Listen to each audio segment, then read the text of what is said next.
Welcome back, Defenders. Jake here. According to President Zelensky, the Russians have failed in their new Kharkiv offensive. It was almost a month ago that the Russians decided to re-invade the Kharkiv oblast, and it's been a complete disaster.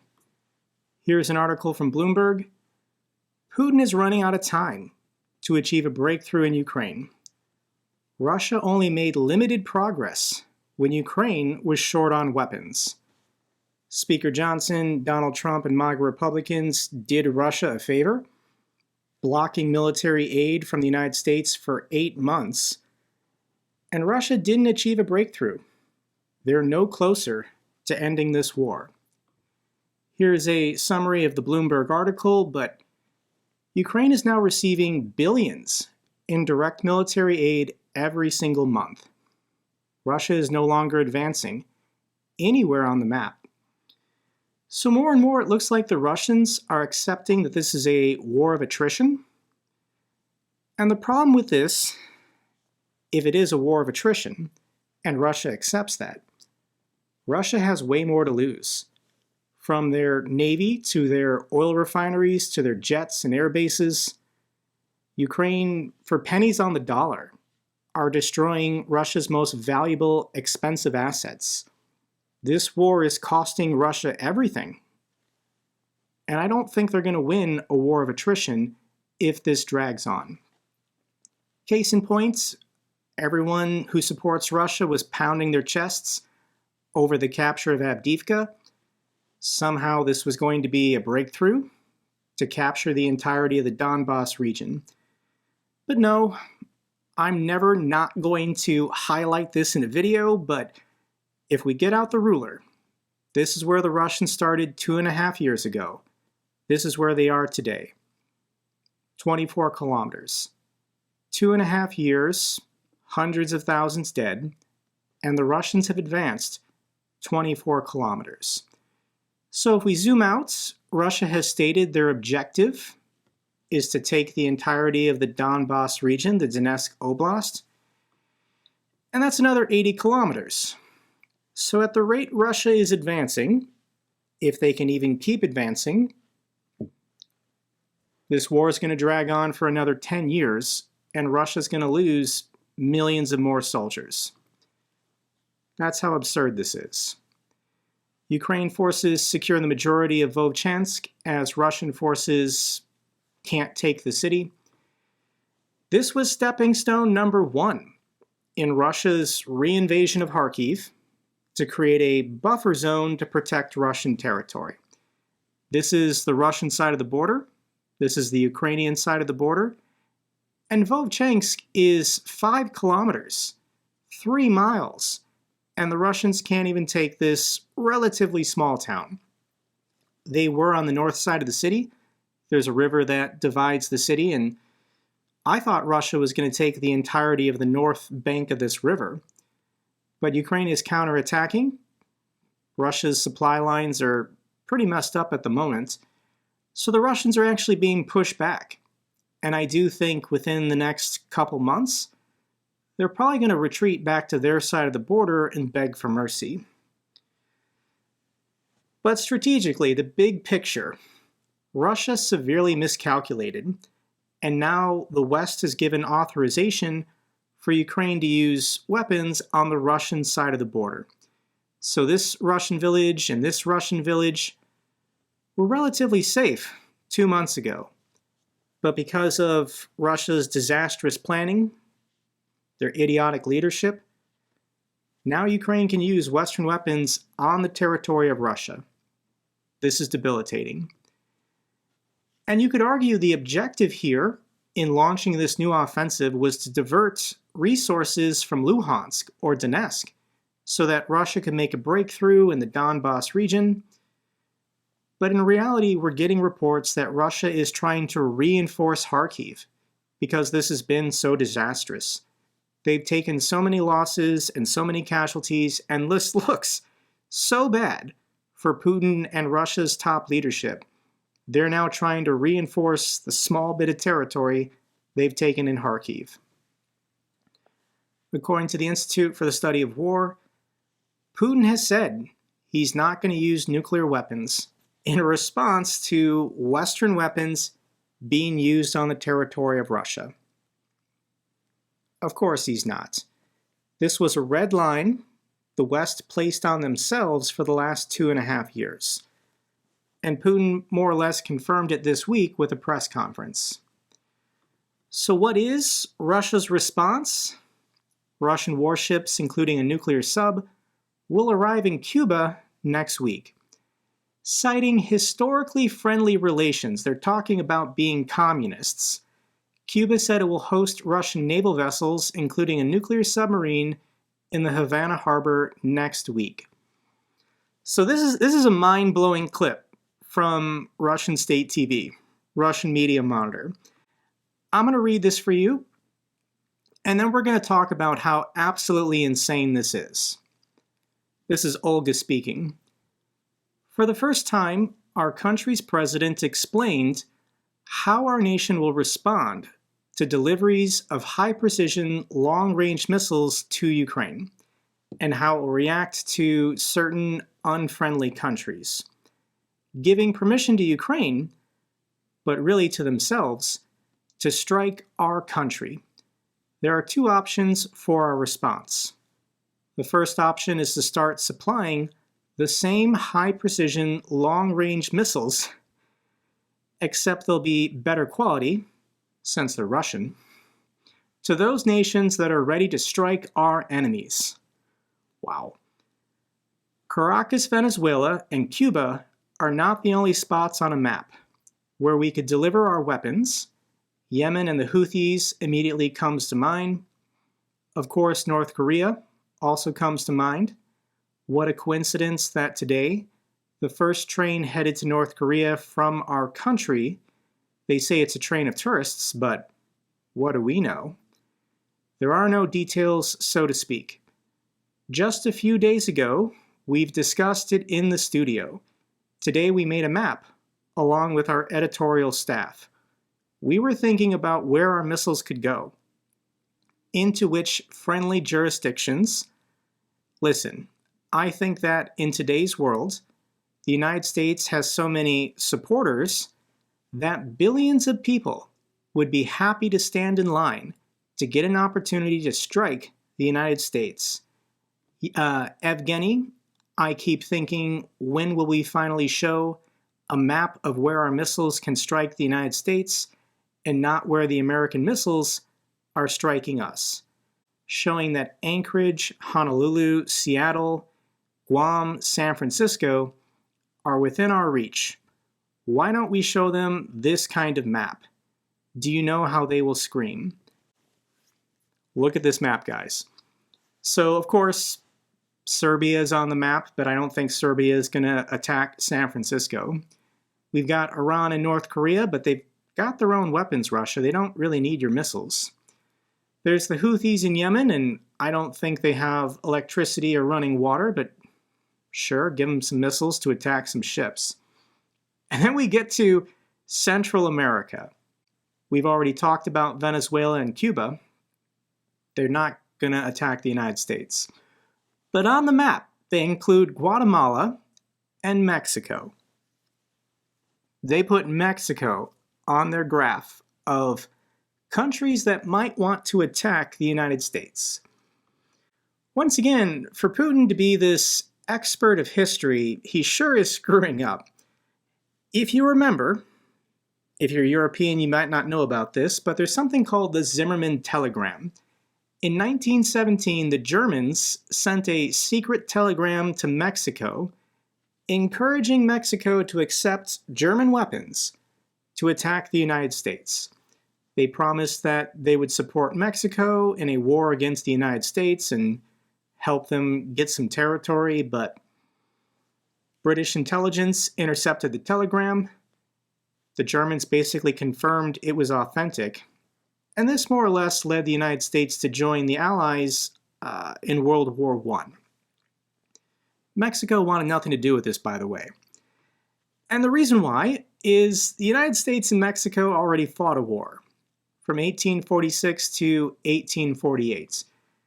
And it wasn't much of a war, as the United States, under the Army commander of Winfield Scott, sailed to the coastline, took an army to Mexico City, and captured Mexico's capital.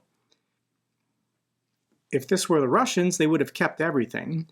But the United States said, we don't want Mexico City, we don't want the Yucatan, we want this territory. So this is how in 1848 the United States gained California, Nevada, Utah, Arizona, and New Mexico. This is me right here in Las Vegas. Used to belong to Mexico, so let's stop talking about respecting historical borders. But for good measure, if anyone in Mexico is thinking about accepting Russian weapons to attack the United States, it's not going to be a long war, and we're going to take the Baja Peninsula if you do this, Mexico. So, fair warning. I don't think Mexico's interested.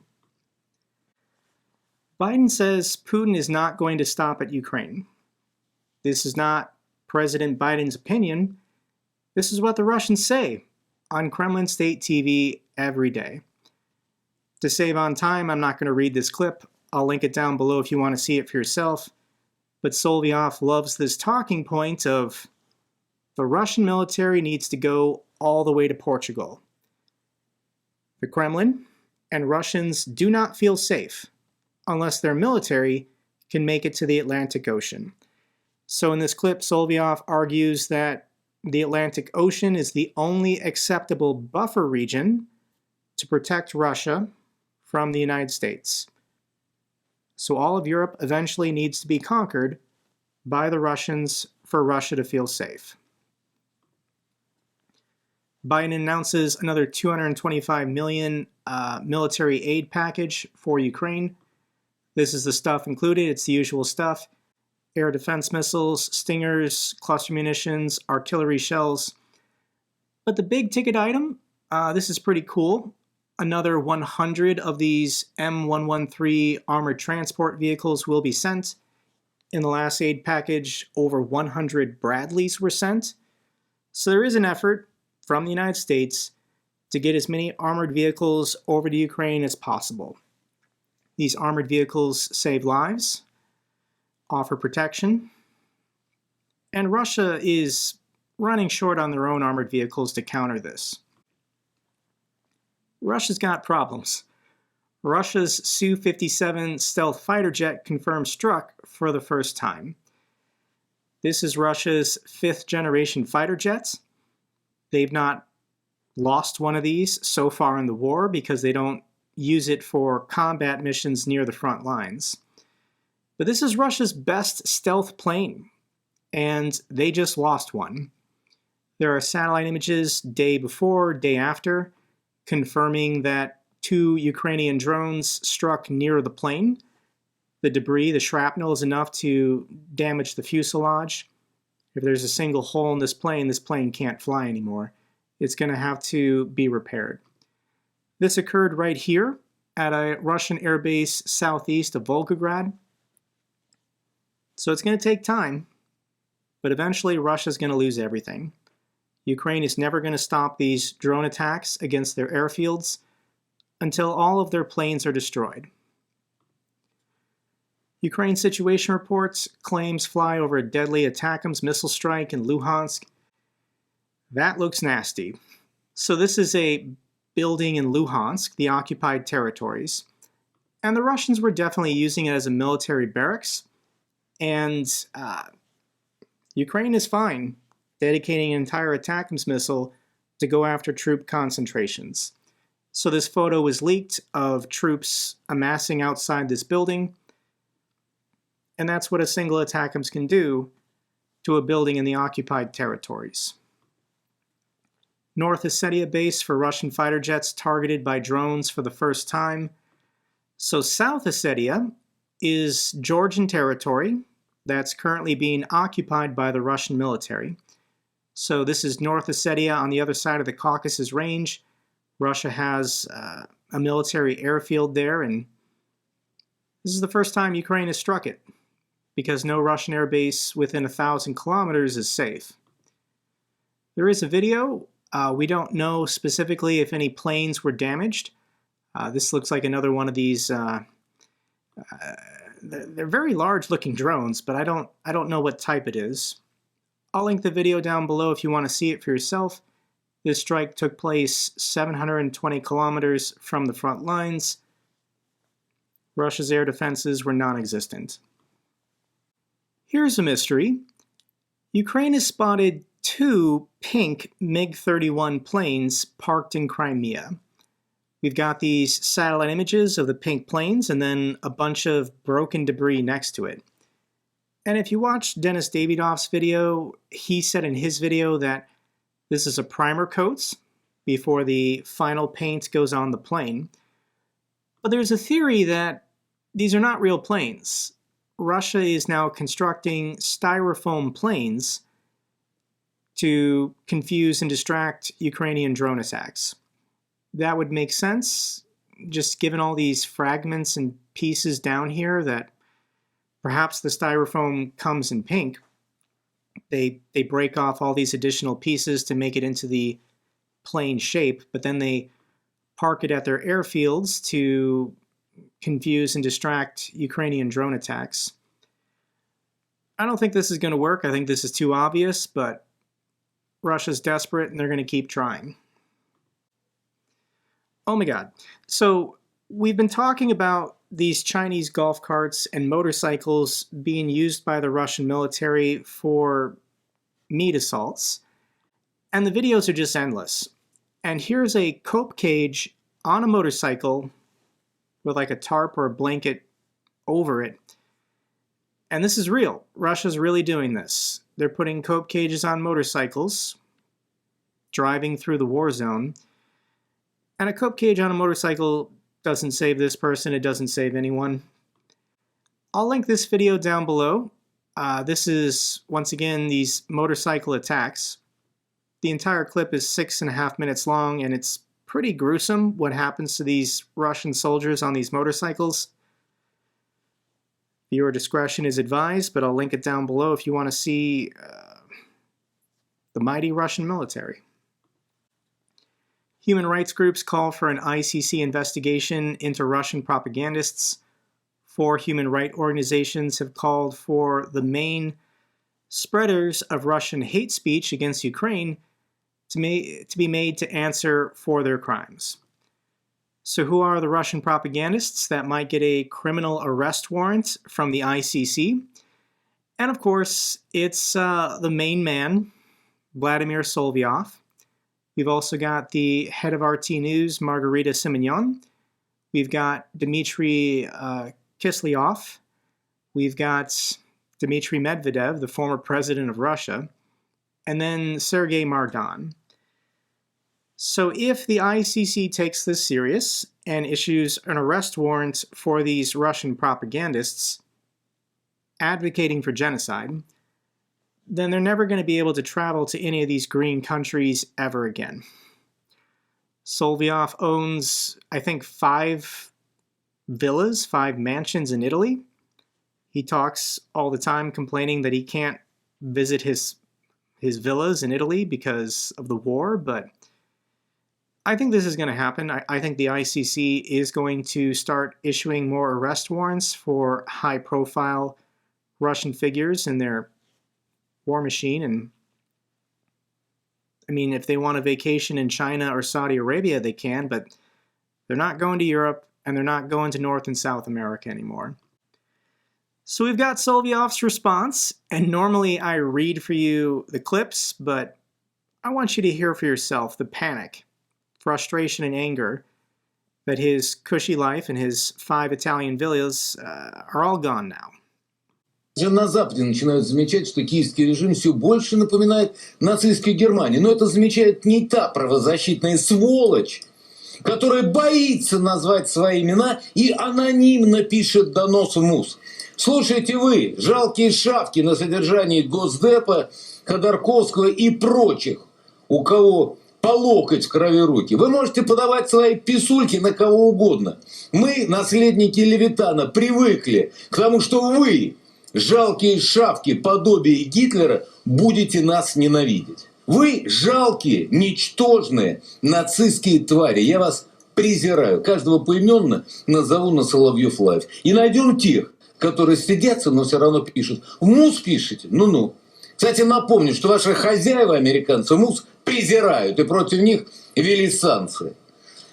Какие же вы ничтожества. Жалкие нацистские ничтожества. I think he's starting to crack. Russia has been expelled from the International Chess Federation. You can go on chess.com to read the latest chess news, but conditional ban for Russian Federation. It's in response to Russia's invasion and continued aggression against Ukraine. You're kind of 2 years late to the game, but better late than never. Thank you so much to the World Chess Federation for banning Russian chess players. Here's an interesting story that I don't think a lot of people have noticed. U.S. speeds up purchasing of strategic petroleum reserve as oil prices dip. So in the 1970s, the United States was dependent on oil imports from the Middle East. When Ronald Reagan was elected president, he created the Strategic Petroleum Reserve, which are giant caverns in the Gulf of Mexico that the United States stores oil in the event there's a crisis or we go to war. And the Strategic Petroleum Reserve made sense when we were a net importer of oil and energy, but the United States is now oil independent. We're pumping more than ever. We're a net exporter of oil now. But this is still good to have. And when the price of oil was at $122 a barrel back in the summer of 2022, President Biden released, this is 1 million thousand, so this would be, I think, a billion. So hundreds of millions of barrels of oil in the summer of 2022. You can see on the chart where it nosedives. And now President Biden is repurchasing, he's refilling the Strategic Petroleum Reserve while the price of oil is close to $80 a barrel. So if you sell hundreds of millions of barrels at $120 and then 2 years later buy them back at $80 a barrel, you netted a pretty good profit. So well done, President Biden. Let's get to the good news for Ukraine. The Netherlands will invest 400 million euros into a Swedish fund to produce infantry fighting vehicles, most likely the CV-90. Thank you so much to the people of the Netherlands. France and Ukraine signed a 200 million euro agreement to restore and support Ukraine's critical infrastructure. Thank you so much to the people of France. Switzerland will allocate 58 million Swiss francs to Ukraine to support Ukraine in the field of digitalization and e-governance. Thank you so much to the people of Switzerland. Final feel-good clip I have for you is from Ukrainian musician and Eurovision contestant Jerry Heil. She was in Europe for a couple weeks for the competition, and now she's back in Ukraine, and she wants to share her thoughts and impressions being back in her home country. Another air alarm in Kyiv. Such a drastic change of realities from easygoing Europe to this. People ask me, how do we feel here? How Ukrainians feel about all this? Like, how do we survive mentally? I can say that we don't even go to shelters. This one is a long one, by the way. You just get used to it and you do your own stuff, but when you hear that it's long, it's kind of like it's making you anxious. And you decide whether you want to go to shelter or no. Sometimes it's far away. Not every house in Ukraine have it. What I love about Ukrainians is our desire to create, even being in a situation of war. We manage to create and recreate music, and we participate in Eurovision, and that's why actually it thrills me. It pushes me to show this all to the world, because it's such a strong culture inside of our veins. We just can't get rid of it. It just like makes you move. It says you what to do. Do you feel me? I feel you, Jerry. That's all for this update video. Glory to Ukraine, glory to the heroes. If you found this video informative, give me a thumbs up. Best way to support the channel. Comments and questions, let me know down below. I love hearing from you guys. Till the next video, keep defending the truth, keep defending democracy.